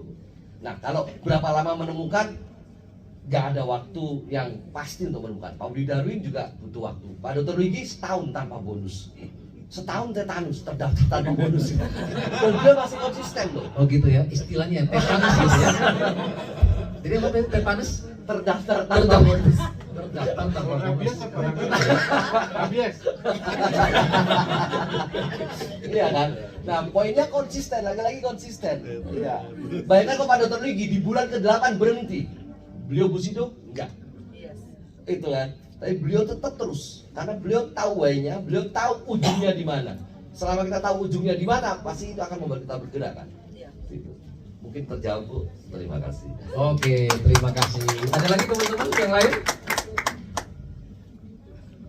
Kalau nggak ada, Dok, kasih sedikit dong tips untuk teman-teman Dok. Kalau untuk yang sini kan banyak teman-teman baru ya kan. Tips misalnya beberapa poin ya untuk apa yang harus mereka lakukan supaya mereka bisa berhasil di dunia di AFC lah ya. Nah, supaya mereka bisa berhasil di AFC. Ya teman-teman, jadi yang disampaikan Mas Ginung, aku mungkin ada intisari yang kalian udah rekam, lalu praktek di lapangan.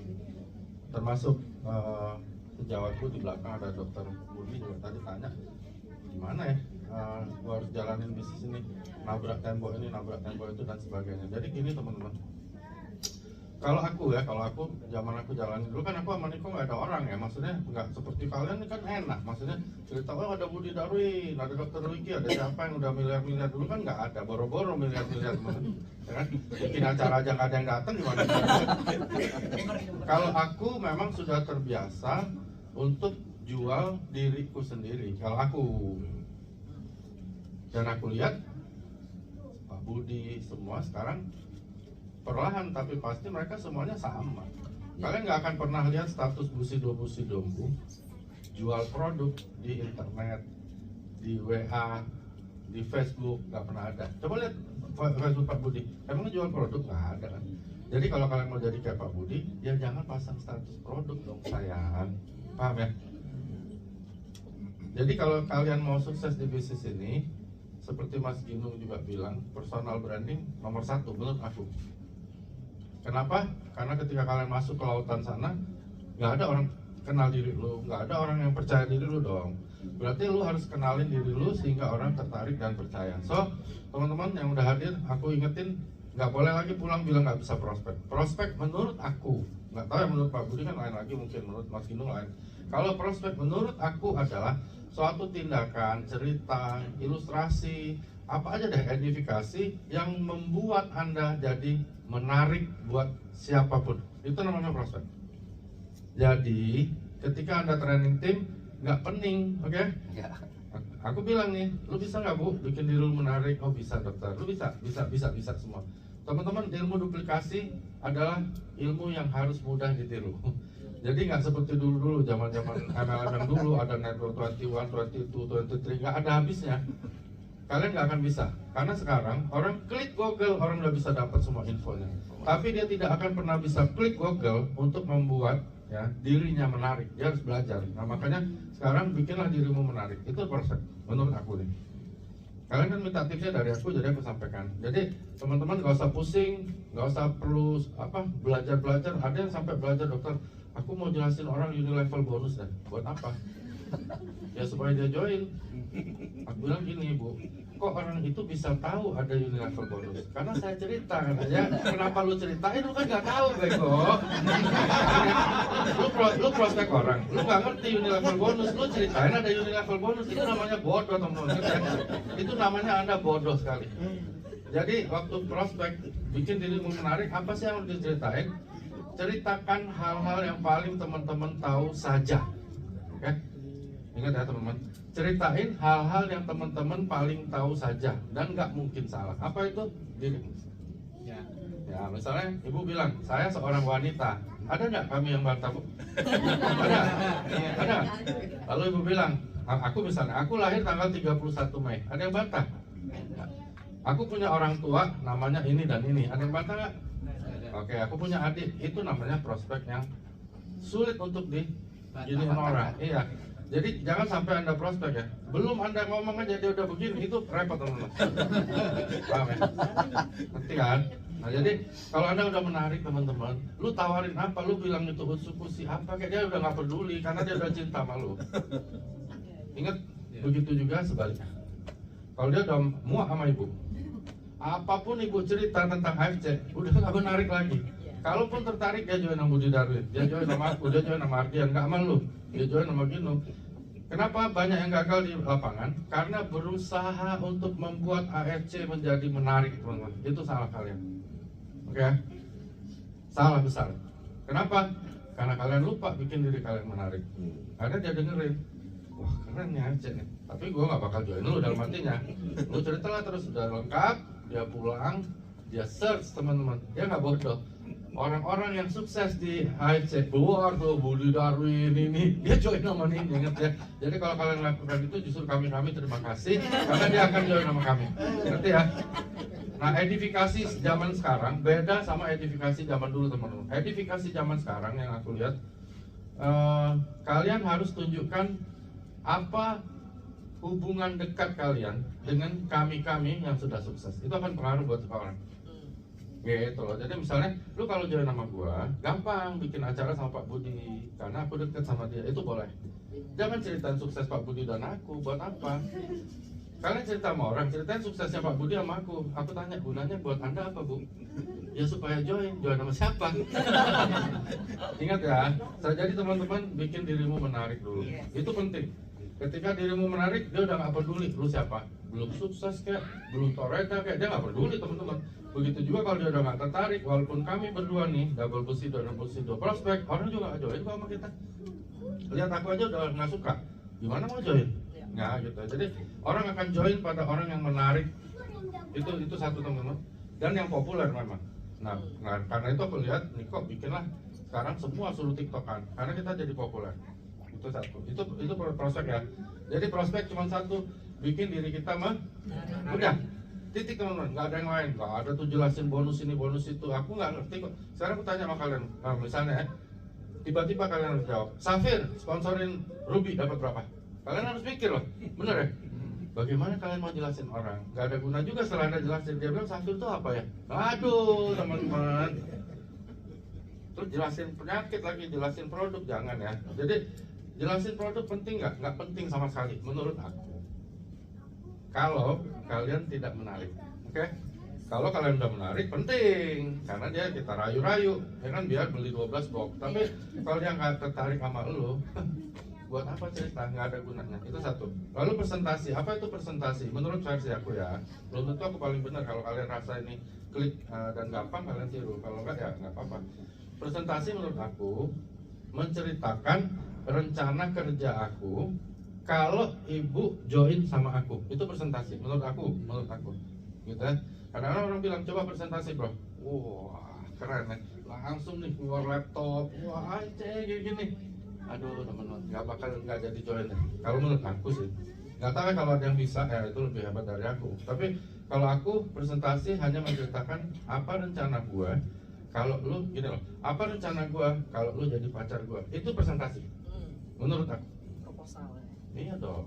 Dia kan tahu dong. Oke, dia gue join sama lu emang mau ngapain ya? Misalnya lu pacaran sama gue, lu mau ngapain? Ngerti gak sih? Dia bertanya tuh dalam hati kan. Orang itu ketika kita prospek teman-teman, dia bertanya-tanya dalam hatinya. Sebelum dia tanya, lu harus jawab. Makanya di sini aku bilang yang pinter-pinter ngerayu-ngerayu sukses semua teman-teman. Karena jadi sebelum dia curiga kita udah tutup dulu. Ya dong. Ini ada perempuan nih, misalnya dia naik bilang, lu misalnya gue pacaran sama lu, gue nggak mungkin akan sentuh wanita lain lagi. Itu misalnya, ngerti ya? Wah. Jadi kampanye. Nggak maksudnya gitu. Belum pacaran aja udah geter-geter dia ngerti nggak? Ngerti nggak teman-teman? Jadi ketika anda ucapkan itu belum join aja dia udah geter-geter, dia pasti join. Itu namanya presentasi menurut aku. Lalu closing statement. Apa itu closing statement? Closing statement itu pernyataan di akhir pembicaraan Anda yang sulit dilupakan oleh orang yang mendengarkannya. Itu closing statement. Apapun itu akan jadi berguna kalau nggak bisa dilupain. Bikin dia kesel, bikin dia sedih, bikin dia marah, bikin dia mau bunuh lu, nggak apa-apa. Yang penting dia nggak lupa. Sebab kalau closing statement nggak kuat, dia lupa. Misalnya kita bilang, kesehatan adalah segala-galanya. Oh, orang lupa teman-teman. Udah bisa, dia nggak ingat lagi karena yang ngomong itu banyak sekali. Paham ya, Bu? Ngerti ya maksudnya? Oke.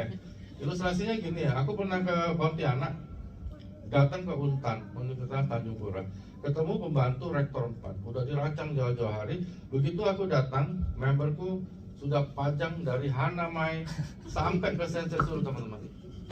Waduh, aku bilang gila, fatal. Aku masuk ruangan, puranya bilang, saya udah siapin kardus, teman-teman. Anda masukin dong produknya ke sini, kalian jualan aja di FK, di Fakultas Kedokteran. Wow, fatal teman-teman. So teman-teman, itu namanya kita udah ditolak mentah-mentah. Di saat itu aku pikir aku harus tinggalin closing statement yang bapak ini tidak mungkin bisa lupa. Nah, jadi aku mikir-mikir apa ya? Aku pikir wah ini pegawai negeri. Duduk, aku lihat ada CCTV di samping ini. Apa? Kita kelihatan tuh di luar kelihatan, area parkir kelihatan. Aku bilang, maaf Pak, nggak takut ada gini-gini ya? Kenapa ada Pak? Ini apa dosen-dosenku dokter di Rumah Sakit Umum Palembang masuk loh yang 3 huruf itu gara-gara gini-gini nih. Benar, 8 tahun nih belum keluar aku bilang. Ah gitu. Gara-gara korupsinya ketahuan gara-gara ini. Bapak bisa kenal juga loh KPK itu, yang 3 huruf itu Bapak bisa kenal. Aku diam habis tuh, karena dia bilang aku dikasih waktu 4 menit. Menit pertama aku tembak gitu, dia bilang Anda dari KPK ya? Enggak, aku dokter Pak. Dia bilang dokter bisa ada di KPK juga? Enggak, aku bilang. Terus ini apa dia bilang? Dia mulai tanya. Aku bilang ini kerjaan namanya AFC apa? Aku punya dapat bonus sekian puluh miliar lah gitu. Aku cerita gitu. Bapak punya aset segitu nggak ya? Aset saya lebih banyak dia bilang. Banyak orang sananya agak tersinggung kalau kita gituin. Itu caraku ya. Lalu dia bilang saya lebih banyak dari itu. Karena saya aja katanya di menuju ke apa Bengkayang itu ada berapa puluh hektar itulah kebun. Dari mana duitnya aku bilang? Jadi aku arahin lagi ke yang pertama, ke argumenku yang pertama. Dari mana duitnya? Kan gaji lu paling 7 juta Pak. Gini Pak, aku saran aja aku bilang uang-uang yang kira-kira bisa hilang di 3 huruf itu, Anda coba masukin di sini aja biar jadi berkah. Anda nih orang KPK kalau dia bilang, enggak, bukan, aku bilang Pak, sama sekali bukan. Ya udah Pak, udah 3 menit, aku izin pulang. Aku pulang loh. Anda tahu nggak? Kalian tahu nggak? Aku naik mobil sama Robi namanya, timku. Naik di mobil, belum keluar nih parkiran dari Untan, dia join loh. Dia telepon aku. Jadi dia telepon dia bilang, itu apa ya? Tadi saya ikutlah sama Anda, kata berapa ya? Kata aku bilang 60-an lah, dia transfer loh. Malam dia cari aku ke Hotel Aston, Pak Budi, diajak aku makan lagi Pak. Itu bawa istrinya, terus dia bawa apa, kue apa, aku nggak jelas itu. Aku bilang ngapain nih Pak? Enggak, dia bilang, ya nanti nih saya ikut lagi katanya, istri saya apa gitu. Aku bilang, dia bilang, bener ya? Enggak dari KPK? Enggak lah Pak. Aku tunjukin KTP aku, bilang ini KTP aku. Kebetulan KTP aku cuma dokter tulisan kerjanya. Itu yang bikin dia ragu lagi gitu. Besoknya dia lebih cemas lagi. Nah sampai hari ini dia udah ikut sekitar 1,8. Wow. Jadi aku maksudku itu namanya closing statement. Closing statement adalah sesuatu di mana ketika orang dengar dia nggak pernah bisa lupa sama lu. Takut, yang ini takut. Sampai hari ini Udah ikut LOP loh Pak Budi, aku udah di atas panggung ngomong, dia masih di belakang. Bukan ya dokter Luigi, nggak dari KPK. Aku bilang bukan Pak. Ngomongnya pakai di panggung. Bukan semuanya informan dok, nyamar. Jadi ilusinya ada terus, tapi nggak apa-apa dong. Ilusinya kan keluarin saya. Maksud aku teman-teman harus bisa bikin closing statement seperti itu. Jangan bikin closing statement yang ngambang teman-teman. Gitu. Jadi kadang-kadang closing statement Anda ngambang, gitu loh, ngambang. Misalnya, jaga lo kesehatan Bu, nanti kalau sakit ada apa-apa repot loh. Orang nggak bakal ingat Bu, nggak bakal ingat Ibu. Udah lah, nggak bakal ingat. Sama dengan kita ngerayu perempuan, mau ajak makan lah, nonton lah, nggak mau kan Pak. Dia tahu kok lu mau, wah maksud lu kan mau ngembat gua gitu loh. Dia udah tahu, ngerti ya.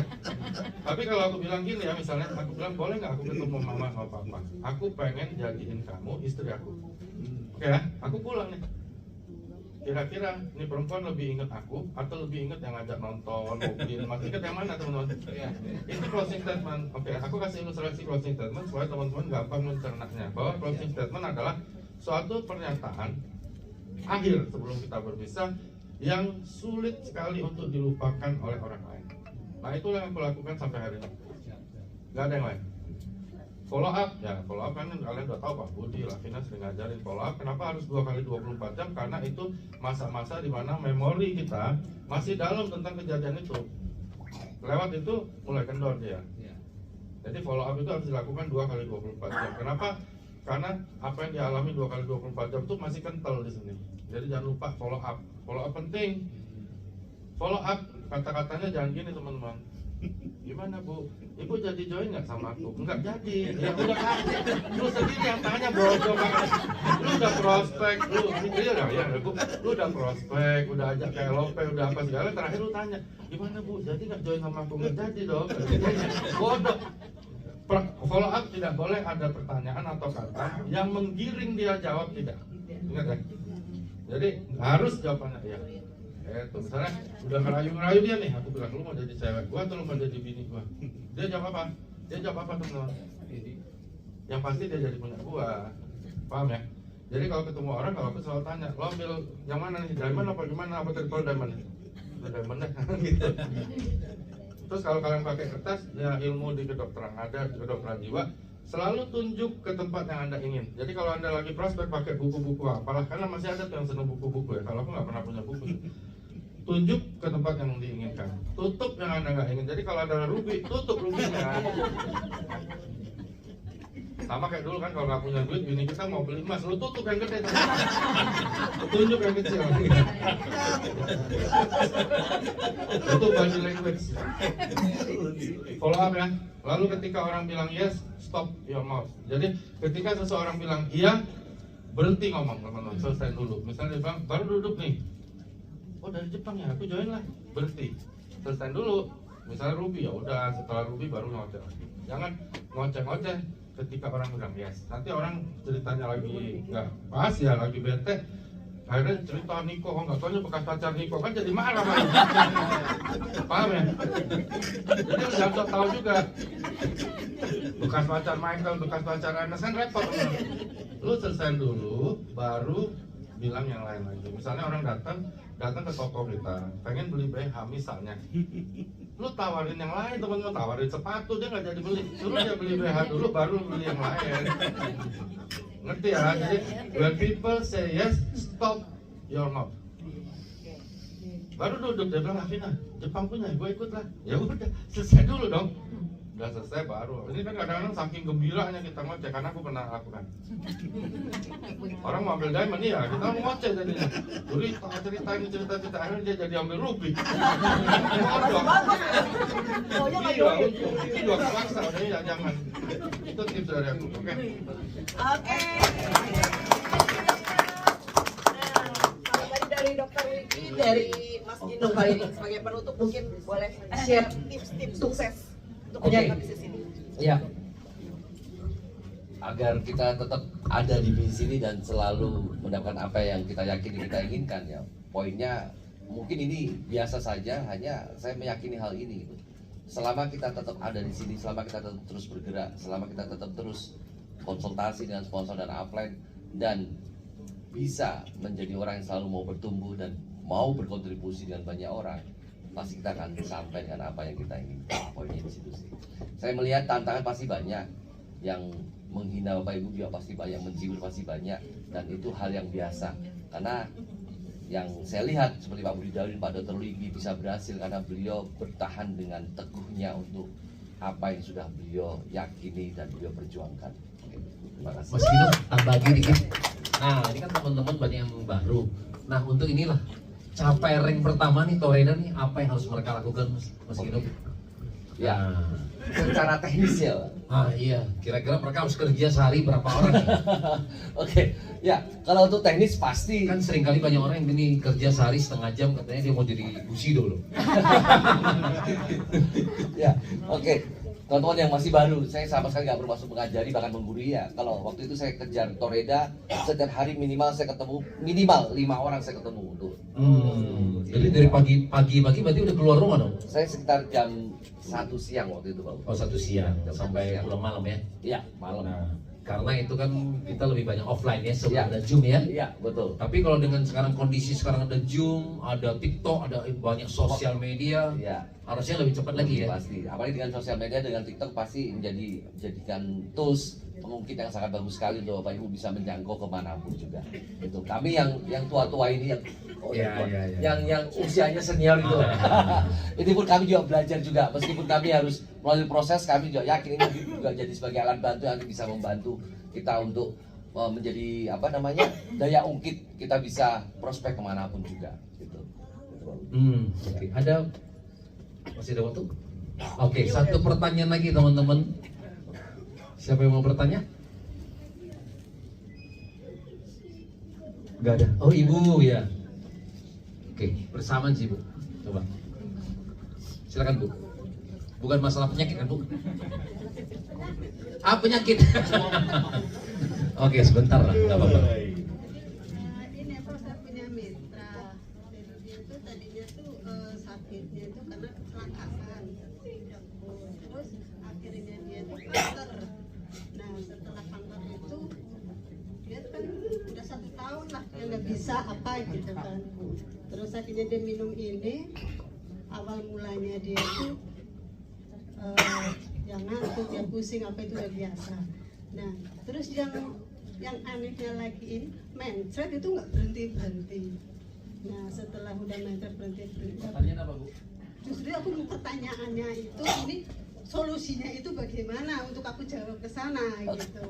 Nah ini setelah dikasih yang goal yang ini dia berhenti tapi makannya itu selalu buang air terus lagi tapi memang nggak mencret. Jadi aku jadi tanya ini tuh gimana kok setelah minum ini aduh buang air nggak berhenti ini gimana? Yang aku tanya dulu lagi yang lain sama ini. Oke, nangkap Dok? Ya, singkat aja Dok. Oh, nangkep Pak. Aku udah jutaan pertanyaan kayak gitu. Jadi gini ya teman-teman, aku ulangin lagi ya. Kenapa kalian jadi repot itu? Karena kalian tidak mengedukasi. Aku yakin sekali ibu waktu mengenalkan produk itu, ibu tidak edukasi, itu sudah 100% pasti itu yang terjadi. Karena itu dia bertanya, karena kita nggak jelaskan dari awal. Nah sekarang ibu harus ulangi dari awal. Caranya gimana? Minta diagnosa pastinya dulu apa di sana. Ya misalnya kanker apa? Gitu loh. Stadium berapa? Nah nanti kan dikasih sama dokternya. Kalau dokternya nggak bodoh ya. Jadi dia tulis nih, misalnya kanker ini. Di foto, suruh orang itu baca di Google apa itu. Ya begitu Bu ya. Ibu lakukan ini sama dia. Nanti dia baca penyakitnya. Nah ibu bilang coba lihat itu, bisa sembuh nggak? Itu satu. Kedua, apa aja gejala yang bisa terjadi kan penyakitmu? Aku yakin salah satunya bisa mencret juga. Yakin aku. Nah setelah ini selesai, dia ngerti benar-benar, baru ibu ulangi lagi ceritain produk kita dengan memasukkan paten-paten fungsinya, suruh dia baca lagi. Salah satu efek di produk kita adalah efek laksatif. Di belakang itu ada tulisannya laksatif, artinya mempermudah kita untuk buang air besar. Bukan bahaya teman-teman, makanya orang bisa mencret kalau kebanyakan. Atau memang kebetulan jumlah yang diminum memang responsif untuk ususnya sehingga dia mencret. Aku minum usus gue pertama kali 4 saset saya minum sehari. Itu aku selama seminggu buang airku seperti air teman-teman. tapi nggak mules, nggak sakit, nggak apa. Karena aku tahu itu adalah efek laksatif, aku tenang-tenang aja. Jadi teman-teman melakukan itu ya, termasuk terutama ibu. Jadi kalau enggak, ibu nanti akan terjadi lagi hal kayak gini. Teman-teman yang lain kan repot ya. Teman-teman pengen jadi busido katanya. Jadi waktu kalian nanti habis untuk itu. Ini tips. Ini bukan tips, ini edukasi yang penting. Nah tips aku, jangan cari orang sakit, oke? Aku di Lampung kasih gini Pak Budi, ada yang duduk pakai kertas sebelah, banyak banget namanya, keren nih daftar nama. Bilang tuh siapa Bu? Ini teman-teman aku yang sakit, di sebelahnya ada tantangan. Bilang buat apa nih Bu? Ya supaya dia beli. Ibu, kalau ibu mau cari orang sakit jangan ini. Pergi ke UGD, IGD, duduk situ Bu. Itu orang sakit semua sama di ICU yang keluarga lagi nangis-nangis. Di situ aja. Kalian kalau mau sukses jangan cari orang sakit. Cari orang sakit saja, ya fokus cari orang sakit saja. Anda tidak mungkin bisa jadi busido, oke? Nggak mungkin teman-teman, nggak mungkin teman-teman. Oke, 40.000 rupiah kalian harus jual setahun, nggak mungkin bisa, oke? Jadi rubah taktiknya. Berarti nggak boleh nolong orang sakit, bukan. Tapi jangan fokus cari orang sakit. Ngapain sih cari orang sakit? Cari orang yang sehat dan punya uang 3.550.000 atau lebih. Kenapa aku tambahin ini? Karena pengalaman sama Mas Ginung dan Mas Udin. Saking semangatnya semua orang di prospek teman-teman, tukang sapu ini semua dihajar semua. Semua semangat teman-teman, satu Semarang, tapi nggak ada yang bisa join, nggak ada duitnya. Bagaimana caranya lu mau masukin? Ngerti ya Bu? Nggak semangat boleh, tapi pakai ini ya. Kalau dulu aku sama Mas Udin sama Mas Ginung gitu teman-teman. Di stasiun bus, duduk pinggir jalan, makan apa itu, hajar terus. Orang lagi sibuk-sibuk nyapu Bu, itu kita hajar juga. DKK kota hajar semua, bukan gitu juga teman-teman.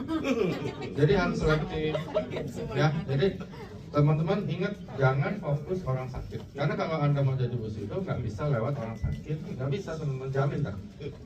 Oke ya Bu ya, jangan lupa edukasi ya, edukasi ingat ya. Iya, tuh ya, cari tipsnya ya. Joy prospek kita banyak kok ya.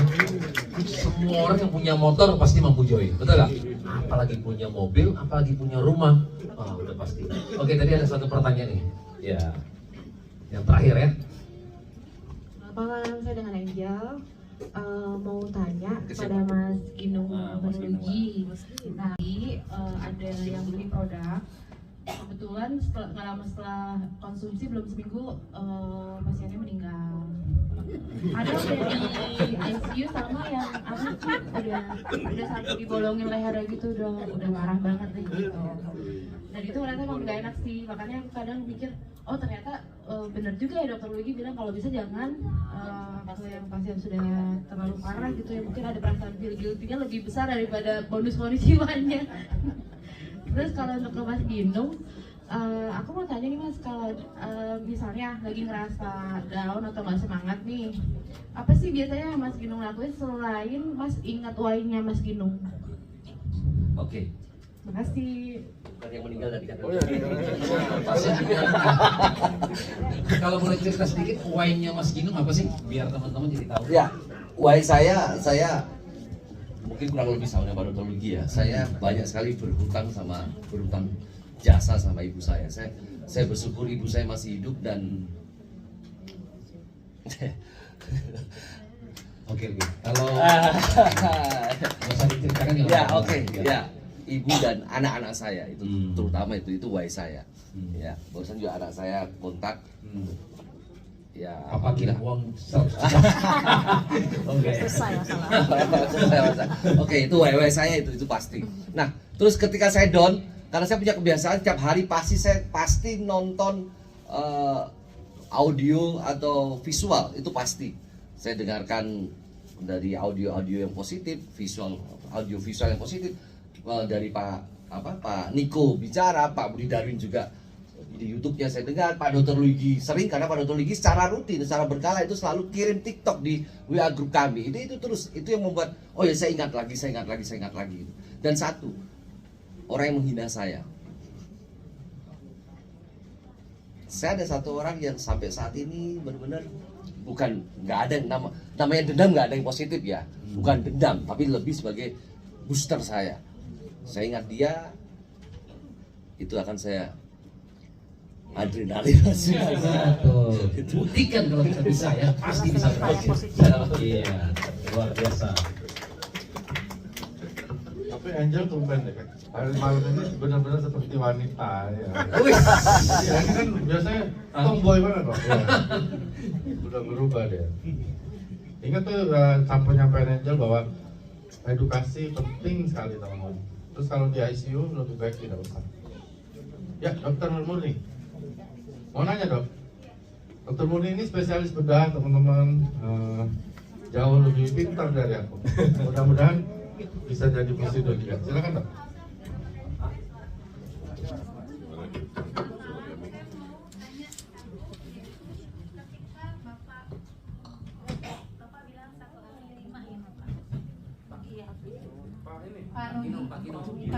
Pak Ginung, 5 ya. Ya, iya Pak belum kan? Ginung, 5 ya. 5. Nah, Bapak Budi, Sama, lebih kurang 5 ketika gagal prospek pada 1 menuju kedua, down, semangatnya apa? Saya nanyanya bertahap. Oke.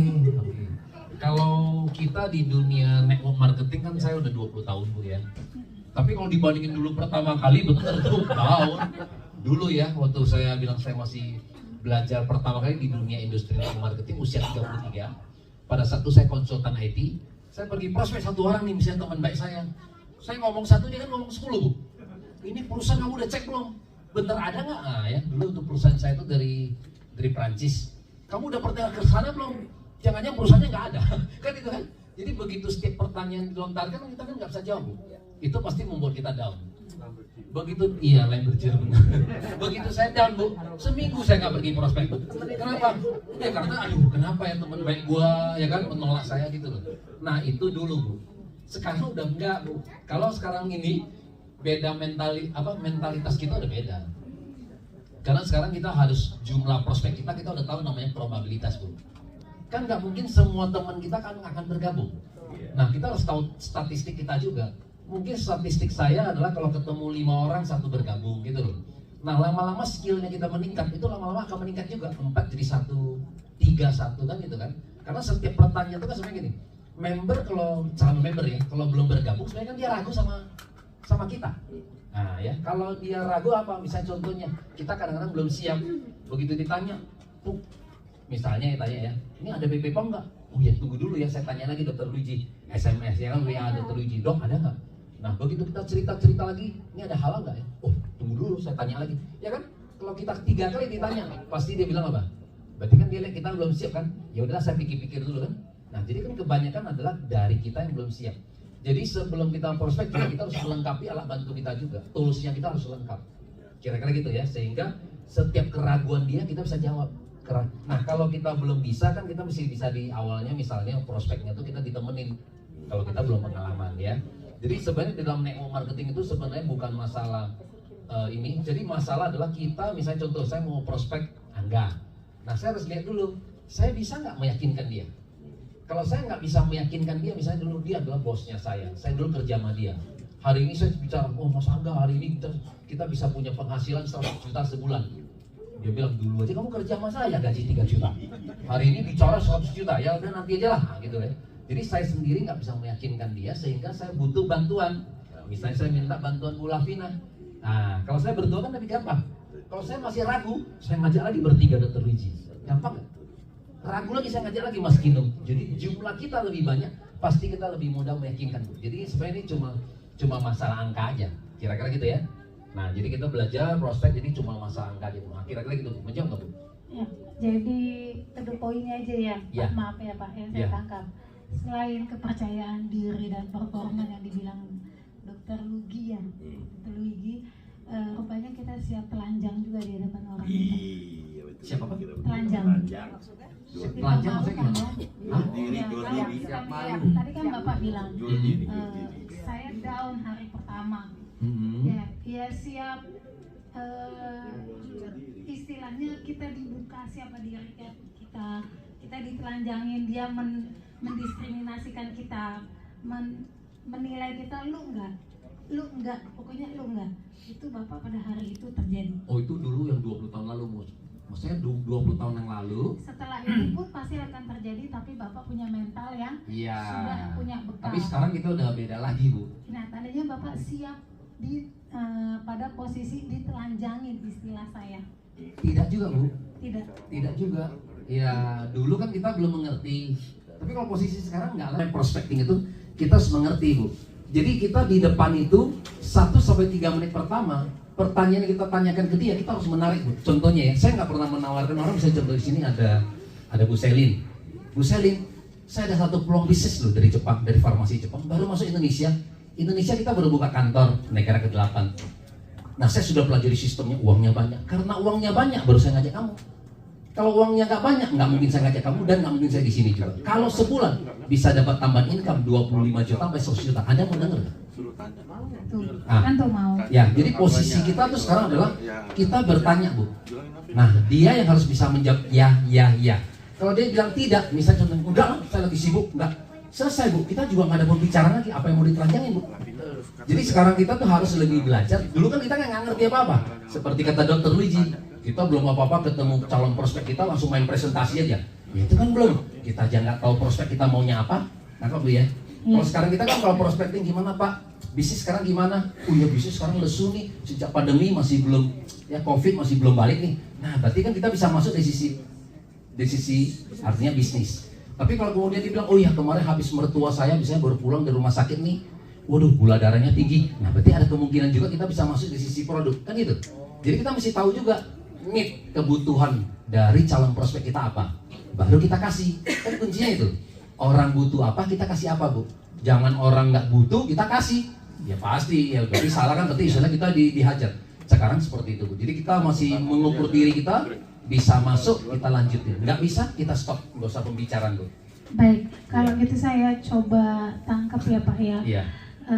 Niat Bapak menjelaskan tadi adalah selain kita tahu persiapannya itu performa diri kita, yang kedua tahu bekal baik marketing dan ilmu paten yang tadi, adakah hal-hal lain yang harus kita persiapkan, Pak? Jadi saya kan di bidang, saya terbiasa segala sesuatunya, maksudnya menyombongkan di sini ya Pak ya.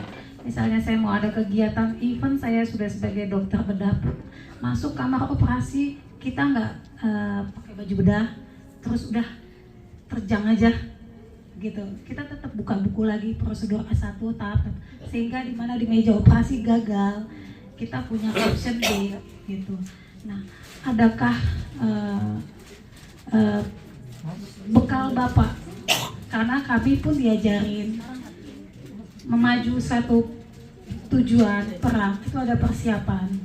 Nah, ada nggak poin yang sekian banyaknya tadi dijelaskan, langsung poin-poinnya aja, 1 harusnya 2 apa 3 apa, sehingga kami nanti punya catatan, tinggal kami yang kembang-kembangkannya. Iya, ada Bu. Halo. Senjata pamungkas. Tes, ya ada Bu.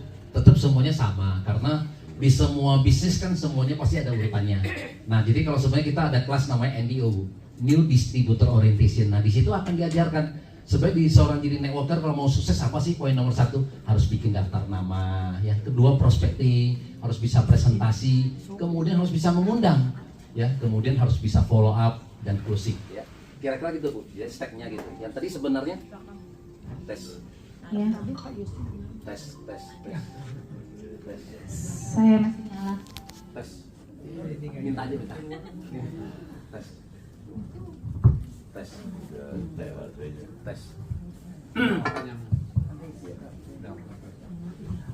Oke, jadi ada Bu seperti itu Bu ya di NDO. Nah tadi sebenarnya sudah dibahas juga sekilas sama Dr. Luigi. Tapi nggak apa-apa, nanti Ibu bisa sekarang kalau namanya informasi tadi Dr. Luigi bilang, kita sekarang tidak kekurangan informasi Bu. Masuk ke YouTube aja Ibu tinggal search saja New Distributor Orientation, itu Ibu bisa belajar ya. Jadi daftar nama, kegagalan orang biasanya di network marketing apa? Karena nggak bikin daftar nama.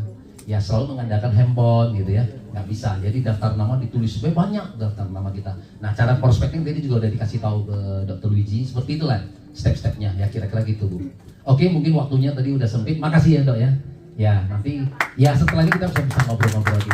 Oke, mungkin kita terakhir kita